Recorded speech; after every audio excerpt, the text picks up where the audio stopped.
Hola chicos, literatura española 63, aunque lo de española en este vídeo 62 y 63 habrás visto que no le viene muy apropiado por cuanto estamos con la literatura europea y especialmente francesa, que fue la que influyó en nuestra patria. El siglo XVIII, en concreto en Francia. Montesquieu, la Enciclopedia y Voltaire, tres protagonistas.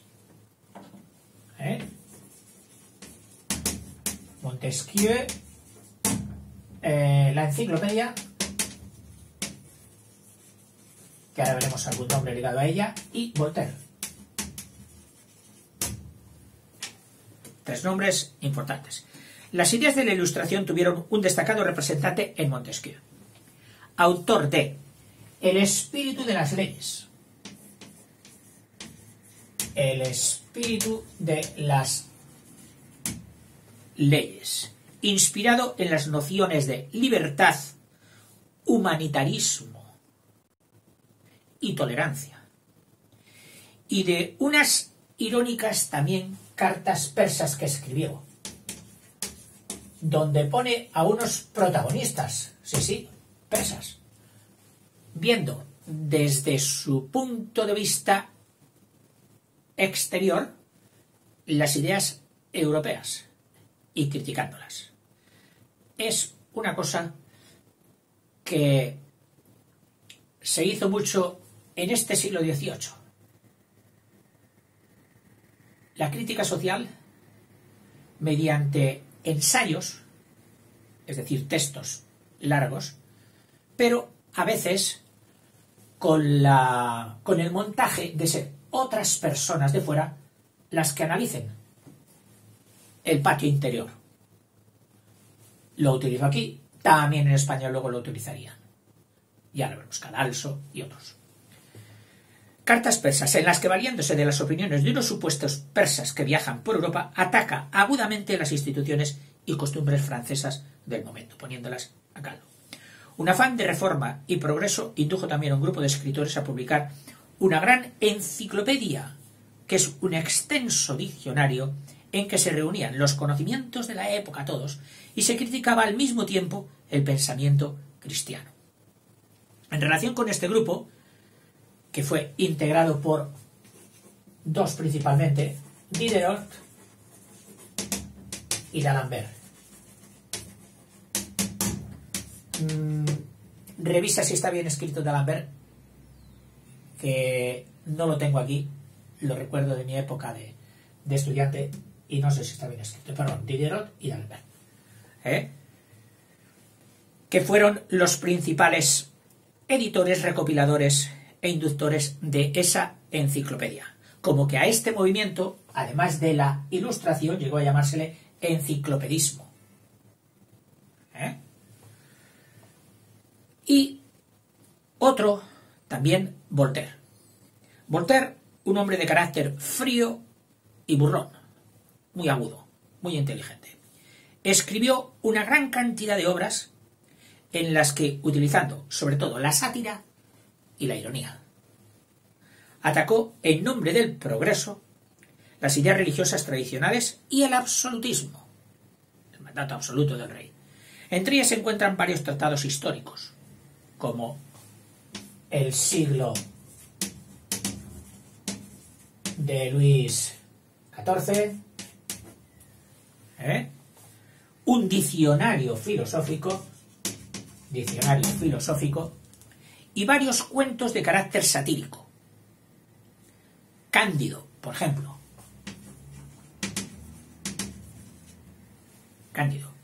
Donde se burla del optimismo de ciertos pensadores de su tiempo. La burla y la ironía. Voltaire fue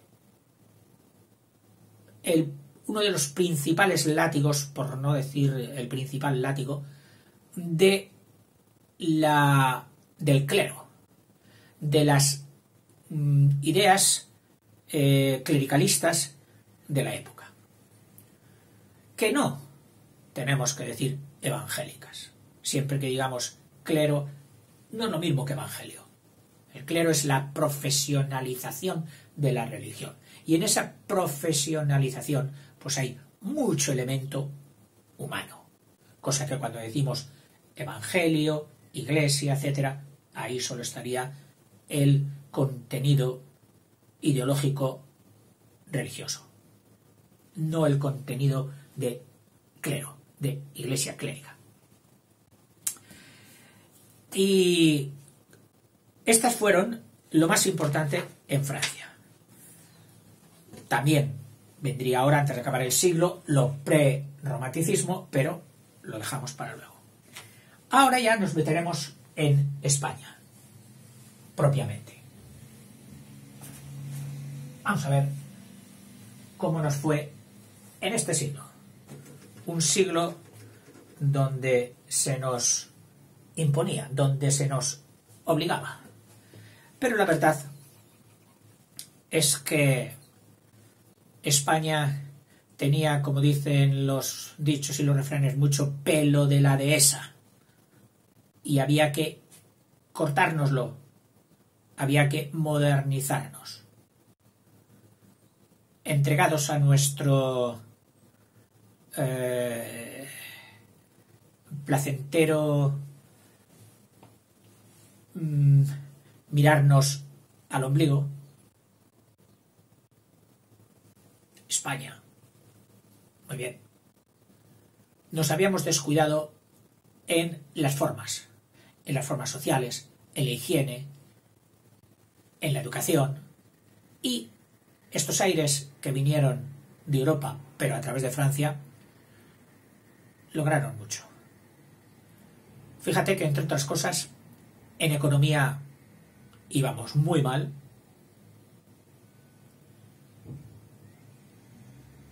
Llegamos a tener solo una población, que es donde se traduce muchas veces el bienestar económico, en la natalidad y en la población, de 7,5 millones, que para un territorio como España, con la carga administrativa que tenía de todas las colonias, no podíamos llevarlo. Bueno, pues durante este siglo, saneando la hacienda pública, como hizo Felipe V, mejorando los caminos, la flota, etcétera, etcétera, como hizo su hijo Fernando VI, y metiendo más reglas en toda la sociedad, como hicieron los reyes siguientes, especialmente Carlos III, lograron un aumento de la natalidad, o sea, un aumento de población de 3 millones, lo cual significa pues más de un 30% en un siglo. Indica que podríamos estar descontentos y a final de siglo chillar abajo la libertad, viva el rey, pero aquellas ideas metidas por los reyes a través de algunos de sus ministros, Campomanes, Florida Blanca, el Aranda, etcétera, y no digamos Esquilache, con el que nos las tuvimos tiesas por aquello de la capa, que no dejaba salir de noche a los madrileños como solían hacer, embozados así con la capa, y le montaron un motín que tuvo que salir por piernas, el motín de Esquilache. En fin, de eso puedes leer en el Google. Pero bueno, oye, empiezo a leer porque si no, no acabaré. Decadencia literaria e interés cultural del siglo. Al comenzar el siglo XVIII, la literatura española continúa el vertiginoso descenso iniciado a finales de la centuria anterior. Con la muerte ya en 1681 de Calderón de la Barca, aquello ya marcaba un declive, un descenso. Pero la literatura refleja ahora una encarnizada pugna, es decir, una lucha entre los conceptos tradicionales que teníamos y las nuevas tendencias. O sea, una pugna. Afrancesado, no sé qué, viejales o inmovilistas. Los modernos franceses y los viejos tradicionalistas barrocos españoles. Producto en su mayor parte de una relación cada vez más intensa con Europa. y en ella reside uno de los mayores atractivos, en esta pugna entre las dos ideologías. A continuación estudiaremos las principales corrientes culturales y literarias de la época. El posbarroquismo, es decir, aquel en la primera parte del siglo, el primer mandato, el de Felipe V, desde el 700 que entra hasta el 46 que muere. A partir de la muerte de Calderón en 1681, el barroco entra en un periodo de franca decadencia y queda reducido a una verdadera caricatura del gran estilo del siglo XVII. Es decir, lo que se producía ya en esta primera mitad era de bajísima calidad y no tenía nada que ver con la monstruosidad literaria, monstruosidad en el buen sentido, de asombro, que produjo el siglo de oro. Esta orientación posbarroca informa la mayor parte de la literatura española, el teatro, la poesía y sobre todo hasta mediados del siglo. Luego, el neoclasicismo español. Con la llegada de Felipe V a Madrid, en el año 1700-1701, una nueva dinastía de origen francés los Borbones, comienza a regir los destinos de España. A consecuencia de ello, todas las formas de la vida nacional van transformándose, siguiendo el modelo de Francia. Tal hecho se ve grandemente favorecido por la decadencia del barroco español. Era de muy baja calidad, pues lo que venía era mejor admitido, el neoclasicismo.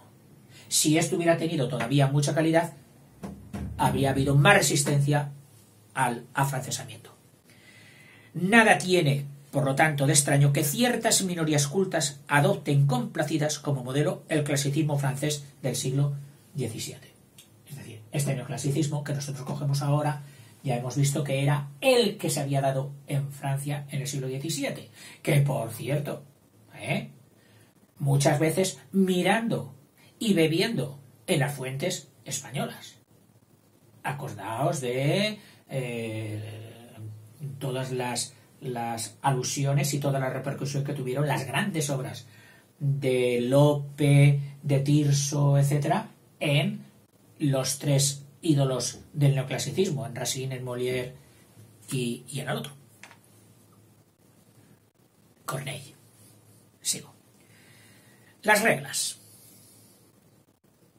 El caos que consideraban que nosotros habíamos hecho en el teatro y la degeneración que se había dado últimamente, imponía o dejó sitio a una reglamentación, a las famosas reglas, de espacio, tiempo y lugar. Este cambio de rumbo supone la aparición de tendencias opuestas a las que hasta ahora habían regido nuestro arte. Frente al audaz individualismo español, del XVII español, vemos aparecer el sentido de unidad, al someterse todos a la autoridad de los preceptistas, de los que mandan, de los que saben. Ellos ponen unas reglas y todos los demás las seguiremos, y así haremos la unidad. No que cada uno haga lo que quiera, como hacían anteriormente. Estos preceptistas, en nombre de la razón y de los clásicos, cuyo sentir interpretan a veces equivocadamente, pero bueno, ellos dirían que les interpretaban, exigen que el arte se ajuste a unas normas sensatas que eviten todo descarrío, toda exageración. La razón, o sea, el pensamiento lógico independiente de toda circunstancia histórica, esa ley máxima e inexorable que rige la sucesión histórica independientemente de todo lo que pase, es la razón, que trasciende a todo lo nacional y a lo individual, superior a ellas, señalará al artista caminos de los que no podrá apartarse por capricho personal. No te metas por ahí, que eso no está admitido. Las reglas del clasicismo francés, verosimilitud, es decir, ya no puede ser ficción, ha de ser verosímil. Verosímil, semejante a la verdad. Expresión de lo racional o universal, no de una situación, sino de tuya, personal, no. De lo que es racional, que al mismo tiempo es universal, que es de todos. Separación de lo trágico y lo cómico, y no como mezclar en las famosas obras capa y espada, la tragedia, con la risa, con la burlona, con el criado tonto, con el... etcétera. No había que mezclarlo. En la comedia estaba todo mezclado. Y sobre todo, un fin didáctico. Es decir, escribimos para enseñar al pueblo. La Ilustración. Lo que se llamó el despotismo ilustrado, cuyo lema era todo para el pueblo, pero sin el pueblo. Los ilustrados, los que sabían, los que dirigían, despóticamente, es decir, sin pedirte tu consentimiento, sin pedirte tu opinión porque tú no estás enterado, tú eres de la planta baja. Nosotros te vamos a enseñar, pero tranquilo que enseñaremos lo mejor para ti. Y si no sigues, lograrás el progreso, la cultura, el bienestar, etcétera, etcétera. Esto fue el despotismo ilustrado. Todo para el pueblo, pero sin el pueblo. Va un poquito también por lo que hace un padre con un bebé. Le lleva, le explica, a veces ni le explica, le dice, ven por aquí, por aquí. ¿Por qué? Y muchas veces el padre, siendo tolerante y tratando de educar a su hijo con razonamientos, le llega un momento en que dice, oye, por la quinta enmienda, y dice, sí, porque sí, por narices, hazlo, venga ya. Entonces el padre es donde está haciendo de déspota, pero quiere lo mejor para su hijo. No un déspota que quiere tiranizarle y hundirle, sino que quiere levantarle. Bueno, pues esto, dice, tendrán la virtud de crear en España un arte fuertemente disciplinado y correcto, pero por lo común falto de vigor y de espontaneidad. Claro, todas las cosas a veces no son posibles. Aparecieron unos salones literarios y unos centros oficiales de control, de guía, de quilla del barco. Por aquí abriremos brecha y por aquí habréis de seguir todos. Los salones literarios se convierten en algo típico en el siglo XVIII. A imitación de los que tanta celebridad habían alcanzado en el París en el siglo anterior, en el clasicismo, el XVII, aparecen en Madrid dos salones. Uno, la Academia del Buen Gusto, la Academia del Buen Gusto, un salón, y otra, la tertulia de la Fonda de San Sebastián. Y aquí se reunían, pues, una sociedad refinada, de alto standing, y reflexionan e quieren imponer en el país la sencillez y la pureza de estilo.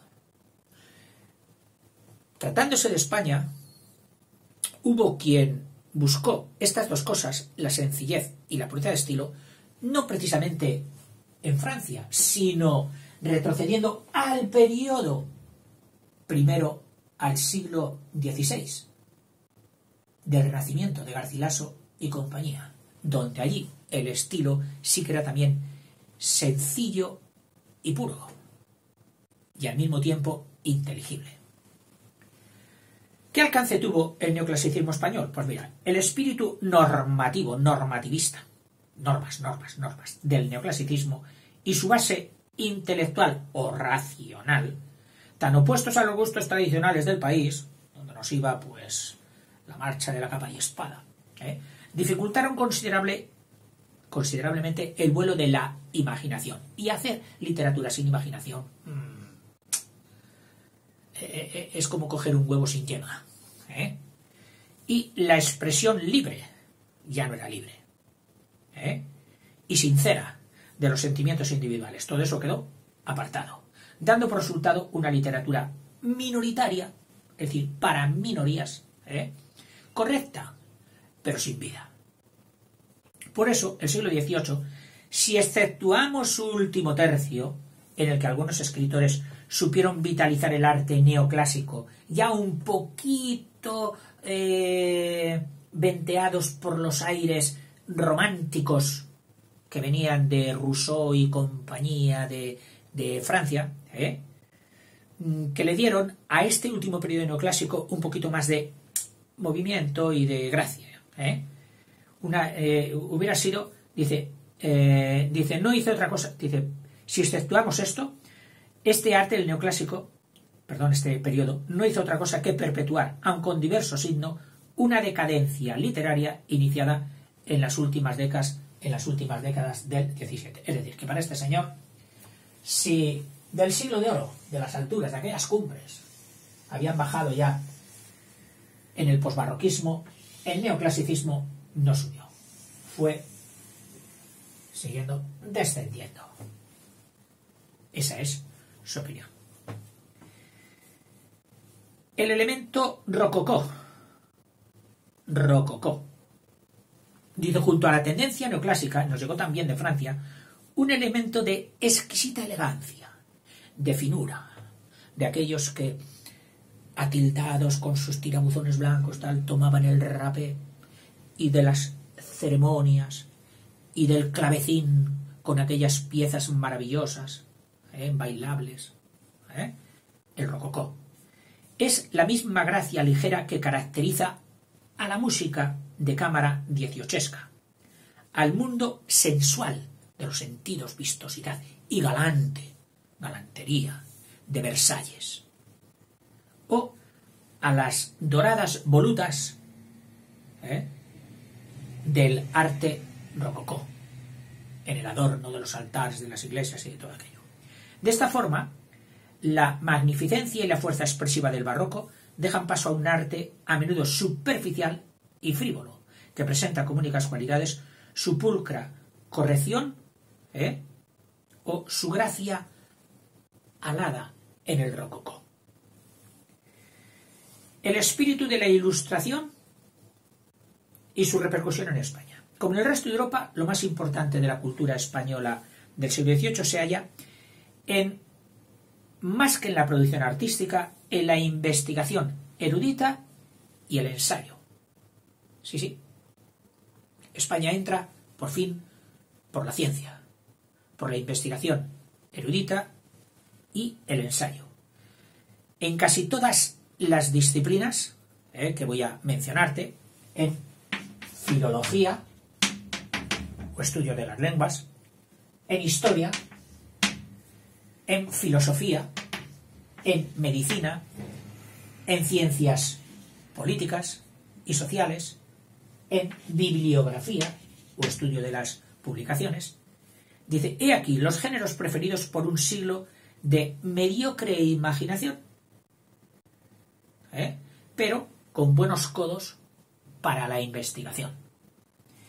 Su sensibilidad lírica no fue muy subida, pero estuvieron hondamente preocupados por el conocimiento científico. Sí, en España también.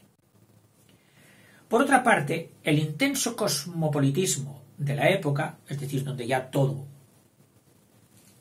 lo que sucede en un país repercute en los demás, cosmopolitismo de la época, ocasiona la europeización de la cultura española. Por fin. Y que no lo digo yo como cosa positiva. Todo lo que sea mezcla de culturas a priori es bueno. Siempre que luego haya un catalizador para expresarte tú o tu pueblo o tu país con personalidad. No rechazar nada. Juzgar, recibir, tolerar, pero luego producir con personalidad. Esta introducción, europeización, dio un tono racionalista y crítico a las tareas intelectuales. Efectivamente, durante la segunda mitad del siglo, la introducción de las ideas de la enciclopedia francesa, de Diderot, d'Alembert, Voltaire, origina un amplio sector de espíritu antitradicional. Olvida el pasado. Olvídate. Que pone en tela de juicio multitud de instituciones y predilecciones estéticas del país. Pues antes nos gustaba esto y estábamos bien. No, pero eso ya se ha tasado, quitado. Eso ya es viejo. fuera. No obstante, las ideas de la Ilustración no revisten aquí en España el carácter de violenta crítica anticatólica como revistió en Francia y en otros países. Llegan a provocar en algunos una agria reacción en pro del valor de nuestro pasado cultural. Es decir, rechazar todo lo anterior. Tanto es así que, aunque gobernantes y escritores busquen a veces fuera de España la solución de los problemas del país, será también característico de la mayor parte de aquellos un fervoroso anhelo de renovación nacional.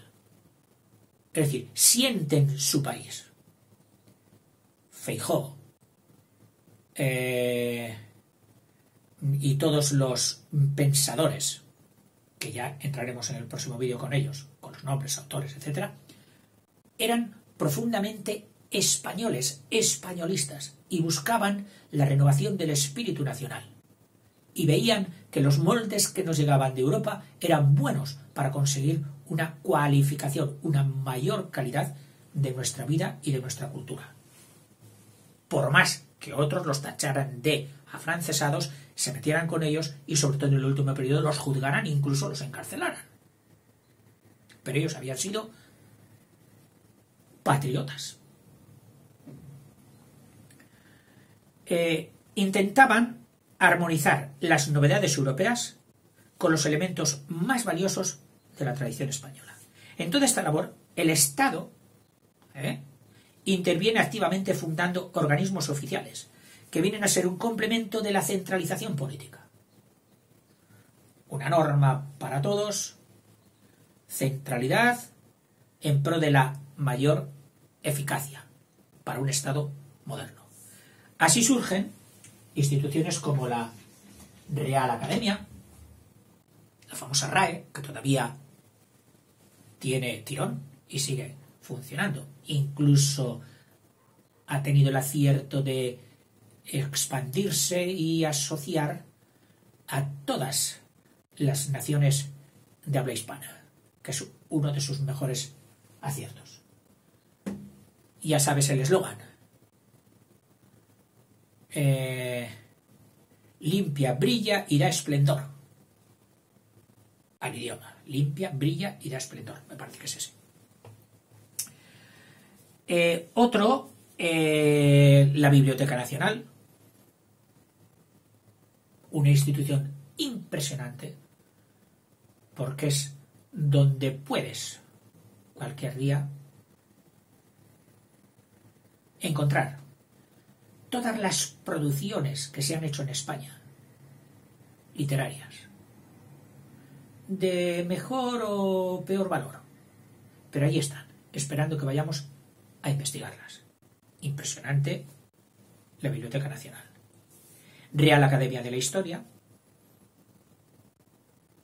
para reconducir un poquito el sentimiento histórico, y otra, que aquí no la pone, pero que fue famosa, que es la Real Academia de Bellas Artes de San Fernando, desde donde los reyes trataban de traer maestros de Europa, pintores, escultores y tal, para promocionar y para, desde allí, canalizar toda la producción plástica de nuestra nación. Y, en fin, a final de siglo, pues, el prerromanticismo, que lo dejamos ya para otra.